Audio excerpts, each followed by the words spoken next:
देखो डिप्रेशन क्यों होता है। आज का जो आप लोगों का विचार है कि डिप्रेशन क्यों होता है, और महाराज जी का भी प्रश्न है कि डिप्रेशन क्यों होता है।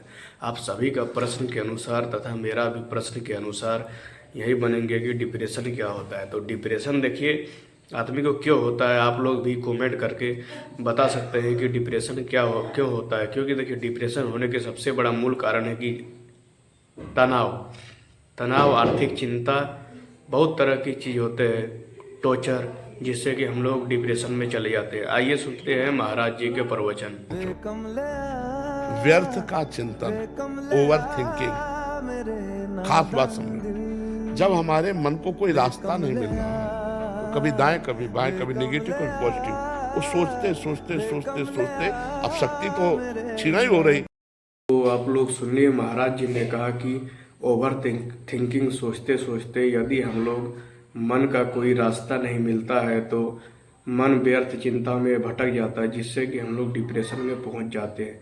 और सबसे बड़ा मूल कारण यही है कि यदि आदमी लोगों को टॉर्चर करता है तो टॉर्चर से भी हम लोग डिप्रेशन में पहुंच जाते हैं। क्योंकि दूसरा का टॉर्चर यदि आप उसके बात में ना चले, बार बार आपको एक ही बात कहे और आपका मन को आगे बढ़ने के लिए कोई रास्ता ना मिले, तो स्वाभाविक रूप से आदमी डिप्रेशन में चला जाता है। इसीलिए डिप्रेशन में हम लोगों को जाने से और उसके व्यर्थ चिंता कर नहीं करना चाहिए। व्यर्थ चिंता करने से भी डिप्रेशन में आदमी पहुंचता है। तो आइए जानते हैं कि किन किन बातों का ध्यान रखना चाहिए जिससे हम लोग को डिप्रेशन से बचा जा सके। धन्यवाद। सोचते सोचते अब शक्ति तो छीना ही हो रही, बढ़ रही नहीं।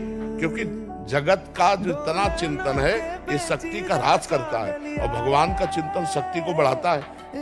तो अब भगवत चिंतन तो हो नहीं रहा, अब जागतिक चिंतन हो रहा है, शक्ति क्षीण होती चली जाती है और वो निर्णय सब बातों का भी ध्यान रखना चाहिए। करने की शक्ति खो बैठता है, अब वो डिप्रेशन में पहुंच